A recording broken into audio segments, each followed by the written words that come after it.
안녕하십니까 페이버TV 구독자 여러분, 건강을 위한 모든 것을 전해드리는 축복의 통로 페이버TV 건강전도사 우성입니다. 오늘 저는 전인 건강을 위해서 우리가 빼놓지 말아야 될 바로 정서적인 건강을 다뤄보는 시간을 가져보기로 했습니다. 그래서 준비한 오늘의 특별한 게스트, 계명대학교 기독교 상담심리학에서 박사과정을 공부하고 계신 하주환 상담심리사를 특별 게스트로 모셨습니다. 네, 안녕하세요. 지금 방금 또 소개해 주신 것처럼 저는 그 대구에 있는 계명대학교 일반대학원 기독교 상담학 박사과정 중에 재학 중인 또 하주환이라고 합니다. 정서적 건강이라고 하는 것은 한마디로 얘기하면 내 보이지 않는 마음의 영역을 잘 챙기는 것, 네, 이것이 정서적 건강이 아닌가 생각합니다. 그러니까 결국 어린 아이는 아까도 이야기하셨지만 부모와의 그런 관계를 통해서, 실질적인 관계를 통해서 안정감이라는 것이 형성되고, 그 전제는 부모가 안전한 그런 환경을 제공했었을 때, 다시 말하면 공간적으로 이제 그 안정된 이제 환경을 통해서 이 아이가 안정감을 갖게 되죠. 근데 이제 이 아이가 서서히 자라서 또 이제 유년기를 거치고 여러 이제 성장의 발달을 거치면서 성인이 되잖아요. 근데 어렸을 때 기본적으로 안정감이 잘 형성된 사람들은 불안을 느껴도 그 불안에서 또 쉽게 헤쳐나올 수가 있어요. 근데 그 안정감을 경험하지 못한 성인, 그러니까 불안함에 대해서 다루지 못하는 성인, 안정감이라는 거에 대해서 알지 못하고 경험해보지 못한 성인, 그 성인들은 여전히 커서도 그 불안의 문제가 분명히 있는 거죠. 그러면은 성인들은 어떻게 해결을 해야 되냐? 사실은 이제 애착 이론이라고 하는 심리학 이론에서는 이제 기본적으로 어렸을 때 이슈가 중요하기 때문에 어렸을 때 그 부모를 굉장히 중요하게 생각을 해요. 근데 이제 성인들은 이제 부모가 없을 수도 있고, 그래서 중요한 타자, 예. 그러니까 내가 존경하는 어떠한 분이라든지 아니면 나의 관계 속에서 굉장히 나에게 지대한 영향을 미치는, 긍정적인 영향을 미치는 그런 사람이라든지 아니면 뭐 롤 모델이 될 만한 그런 사람들, 그런 사람들을 통해서 안정감을 획득할 수 있는 거죠. 네. 부부간에도 가능할 수 있겠네요. 부부간에도 가능할 수 있죠. 저는 일종의 그 사람이 애정을 느낄 때, 저는 제 와이프하고 굉장히 성향이 반대돼요. 그러니까 제가 경험한 사랑은 일종의 내가 가지지 못한 부분에 대한 끌림이었다고, 결핍에 대한 끌림이라는 생각을 갖고 있었거든요. 그러니까 내가 가지지 못한 것들을 갖고 있는 사람을 만나서 서로가 상호 보완하는 것이 홀로 있었을 때보다 훨씬 안정감 있는 상태, 마치 어렸을 때 부모님의 보호를 받았던 때와 비슷하게 그런 것들을 또 부부 관계에서나 말씀하셨듯이 멘토나 뭐 스승이나 아니면 또 친구들 관계에서도 그렇죠. 그런 것들을 또 얻을 수 있지 않나. 결국에는 우리의 불안을 가장 잘 다룰 수 있는 것은 좋은 관계 속에서 가능하다고 볼 수 있겠네요. 네. 관계적인 영역이 그래서 굉장히 좀 중요하다고 생각을 하거든요. 기본적으로 사람은 관계를 맺어야 살잖아요. 저 같은 경우에도 다른 사람들보다 더 관계 지향적인 사람인 것 같아요. 실질적으로 누구를 만나야 힘을 얻고 뭔가 이제 정서적으로 안정이 되고 이렇거든요. 근데 그렇게 지금 되지 않는 그 상황에서 솔직히 저도 되게 많이 힘들었어요. 하지만 전화나 또는 어떤 영상 통화나 아니면 뭐 줌이나 이런 것들을 통해서 실질적으로 얼굴과 얼굴을 맞대고, 네, 같은 공간 안에 있지는 않지만, 네, 이제 그런 부분을 통해서도 어느 정도 이제 좀 극복을 제가 개인적으로 했었기 때문에 일단은 시대에 맞춰서 가는 건 굉장히 중요하다. 그리고 시대에 발 맞춰서 갈 필요가 있다. 잠정적으로는. 네. 디지털 문명의 이 길을 최대한 또 활용하면서 그 만나지 못하는 것의 그 소통의 공백을 메우는 것이 현재로서는 답이지 않겠나요? 네, 그 왜냐하면은 사실 포스트 코로나 시대 터진 지가 솔직히 얼마 안 됐고 이것에 대한 그 어떤 자료 분석이라든지 거의 자료들이 없어요.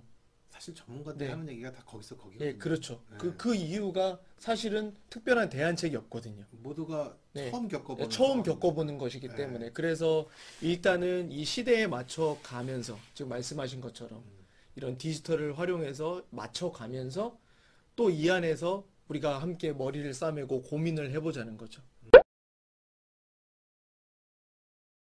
근데 이제 저 같은 경우에는 기본적으로 그 무의미함에 대해서 좀 공부를 하다 보니까 그러니까 우리가 살아가고 있는 이 세상 그리고 이제 범우주적으로 봤었을 때 뭔가 우리를 무의미로 이끌어 간다는 거죠. 자연적으로. 자연이 무의미로 이끌어간다? 무의미로. 그러니까 뭔가 다 공허한 거예요. 네네. 예, 무의미한 거예요. 네. 예. 근데 인간이라고 하는 존재는 의미를 계속 갈구한다는 거죠. 기본적인 전제가. 그렇죠. 예. 무엇인가에 이제 어떠한 의미를 이제 발견하려고 하고 어떠한 거에 의미를 주려고 노력을 하고 그러니까 굉장히 딜레마 속에 빠진 거죠. 예. 굉장히 공허함 속에서 내가 신앙을 갖는다. 예. 그러니까 굉장히 무의미함 속에서 신앙을 갖는다라는 것이 어찌됐건 아까도 이야기한 것처럼 내가 이 무의미함을 그저 극복하기 위해서 이 신앙을 갖는 건가. 예. 근데 저는 그러니까 수단이라고 말할 수는 없을 것 같아요. 그러니까 신앙이라고 하는 거는 뭐 이렇게 뭐 신앙 우리가 전인적 건강이니까 사실 영적인 부분들도 우리가 케어해야 될 필요성이 분명히 있기 때문에 근데 신앙이라고 하는 거는 분명히 수단은 아닌 것 같아요. 그러니까 사실 우리가 돼지는 하루에 수천 수만 마리를 도살하고 네. 닭은 그 이상을 음, 죽여서 그들의 살을 취하고 음, 뜯어먹고 튀겨먹고 잘라먹고 다 먹잖아요. 예, 그렇죠. 그럼 인간은 왜 먹지 않냐? 음, 인간은 왜 죽이면 안 되냐? 단순히 내가 법적인 처벌을 받지 않기 위해서 법은 최소한의 도덕이잖아요. 그리고 도덕을 도덕답게 만드는 것은 결국에 인간의 생각이잖아요. 그렇죠. 가치관. 예, 그러면 생각과 가치관에서 인간은 하지 말아야 돼. 살인하면 안 돼. 도둑질하면 안 돼. 거짓말하면 안 돼. 라고 얘기하는 이 가치관들을 지탱해 주는 것은 결국에는 종교적 상상력으로 갈 수밖에 없다는 거죠. 예, 그래서 저는 인간성의 에센스, 그 정수는 종교적 상상력에 있다고 봐요. 예, 그게 종교가 이렇게 시대가 발전한 상황 속에서도 여전히 필요하다고 저는 보고 있고, 그래서 저도 신앙인이고, 네. 제가 그리고 그 아랍 쪽에 중동의 그 요르단 쪽에 여행을 갔을 때 한 가지 굉장히 평상시 상식을 깨는 얘기를 들은 적이 있어요. 이슬람 무슬림들이 가장 혐오하는 사람들이 저는 유대인인 줄 알았어요. 혹은 크리스찬 기독교인들이나 왜냐하면 이슬람과 기독교인들 충돌했으니까. 근데 그렇지 않더라고요.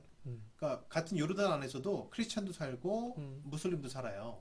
그런데 그 무슬림들이 기독교인들, 유대인들 다 존중해요. 어느 정도. 왜? 네. 그들은 신을 공경할 줄 아니까. 그들은 그 인간다운 그 상상력을 지지하고 나름의 그 계율과 지키는 그 종교적 신념이 있다고 보는 예, 거예요. 예. 그들이 제일 혐오하는 게 무신론자예요. 무신론자들은 아무것도 믿지 않고 아무것도 두려워하지 않기 때문에 예, 예. 저들은 믿을 수 없다라고 그렇게 보더라고요. 그거 굉장히 신선한 네, 예. 저는 이제 반대로 생각을 했거든요. 네. 이 우리의 무의미와 불안을 해소해 줄 수 있는 그 가장 깊이 있는 본질로 찾아 들어가면 결국에 우리가 종교를 빼놓을 수가 없지 않을까. 예, 그렇죠. 굉장히 중요한 부분이라고 생각을 해요. 그러니까 이거를 사실은 동의하든 동의하지 않든 이렇게 전인적이라고 하는 것이 영적인 부분도 반드시 들어가 있다 생각을 하거든요. 그렇죠. 네. 그러니까 모든 사람들이 신이 없다고 말하는 사람들조차도 예, 어떠한 그런 이제 신념, 분명한 신념이 있는 거거든요. 그러니까 물론 이제 신과 연결돼서 그런 신념이 아니라 이제 그럼 아까도 이야기했지만 신이 없다라는 것을 또 믿는 것도 하나의 굉장히 중요한 믿음이잖아요. 그들이 볼 때. 예. 그러니까 이런 부분들도 분명히 있고. 그래서 중요한 거는 인간이 영적인 존재이기 때문에 무의미함을 해결하려면 반드시 영적인 영역도, 마음의 그런 심리의 영역과 동시에 그런 이제 영적인 부분도 챙겨야 된다.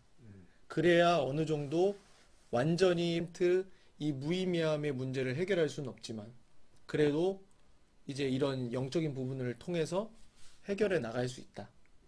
네. 기독교 상담 심리의 역할이 크겠군요. 아무래도 이제 신앙인들 사이에서는 그런 부분에 대한 좀 기독교 상담, 목회 상담 이런 영역이 굉장히 큰 도움을 줄 수 있다라고 저는 생각을 해요. 다음에 또 기회가 될 때 더 네. 재밌는 주제로 네, 찾아와 주실 거죠? 네, 그럼요. 언제든 불러만 주시면.